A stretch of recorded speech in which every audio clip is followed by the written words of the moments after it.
ଜୟ ଭାଇ, ଆଉ କ'ଣ ଖବର? ତମେ କ'ଣ ବୁଢ଼ାରୁ ଟୋକା ହେଇଗଲଣି ମତେ ଲାଗୁଛି। ଆଉ ଘରେ ସବୁ ଭଲ ତ? ଛୁଆ ପିଲା ସବୁ ଭଲ ଅଛନ୍ତି ନା? ତମେ ତ ଆଉ ଫିଲ୍ମ କରୁନ। ହଁ, ଆଜି କ'ଣ ମନେ ପଡ଼ିଲା ଏତେ ଦିନ ପରେ? ତୁ ଗୋଟେ ଏତେ ବେଇମାନ ହେଇଗଲୁ। ତୁ ଗୋଟେ ପୁରୁଣା ଆକ୍ଟର ହେଇକି ମୋ କଥା ଟିକେ ତୋର ମନେ ନାହିଁ। ଆଜି କ'ଣ କେମିତି ମନେ ପଡ଼ିଗଲା କି?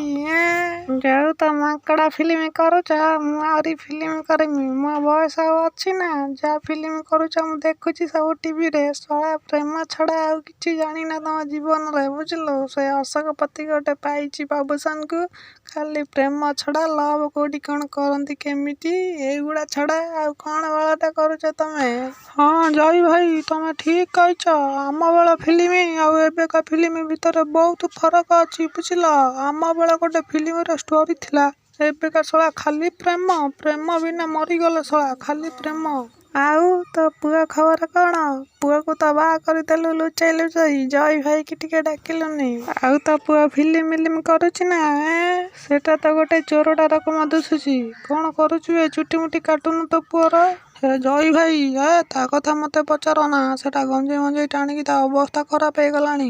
ଯେତେ ଥର ଚୁଟି କାଟିବା ପାଇଁ ପଇସା ଦଉଛି ନେଇକି ଚିଲ ମାରି ଦଉଛି। ମୁଁ କ'ଣ କରିମି? ସେଟା କୋଉ ଗୁଣରେ ହେଲା ନାହିଁ। ନା ପାଠ ପଢ଼ା, ନା ଗାଡ଼ି ଚଲା, ନା ଫିଲ୍ମ କଲା। ଯାହା ଫିଲ୍ମ କଲା ତ ଫ୍ଲପ୍ ହେଲା। କ'ଣ କରିବ? ଘରେ ବସିକି ଗୋଟେ ବରା ଦୋକାନ ଖୋଲିଛି। ତୁ ଗୋଟେ କାମ କରୁନୁ, ସିଏ ଶୋଇଥିଲା ବେଳେ ତାକୁ ପନିକି ଆଣିକି ନଣ୍ଡା କରିଦେ, ବୁଝିଲୁ? ତା ପନିକିରେ ନଣ୍ଡା କରିଦେ, ତାପରେ ସକାଳୁ ଉଠିନେ ତୋ ତାର କଥାବାର୍ତ୍ତା ହବ, ବୁଝିଲ? ହଁ, ତା ବରା ଦୋକାନରେ କେତେ କ'ଣ ଲାଭ ହଉଛି? ତତେ ଦଉଛି ନା ପଇସା? ନା ସବୁ ଗଞ୍ଜେଇ ଟାଣି ଦଉଛି? ନା, ମତେ କାହିଁକି ଦବ ସେ ପଇସା? ତା ସ୍ତ୍ରୀ ତାକୁ ଦେଇ ଦଉଛି, ତା ସ୍ତ୍ରୀ କି ନେଇକି ଦଉଛି, ବୁଝିଲ ଜୟ ଭାଇ? ମତେ କେହି ଟଙ୍କାଟେ ଦଉନାହାନ୍ତି। ମୁଁ ଆଗରୁ ଯୋଉ ଫିଲ୍ମ କରୁଥିଲି ସେଇ ପଇସାରେ ଚଳୁଛି, ବୁଝିଲ? ତୋ କଥା ଭାବିଲା ବେଳକୁ ମତେ ବହୁତ ଦୁଃଖ ଲାଗୁଛି, ହେଲେ ମୁଁ କିଛି କରିପାରିବିନି। କ'ଣ କରିମି ମୁଁ?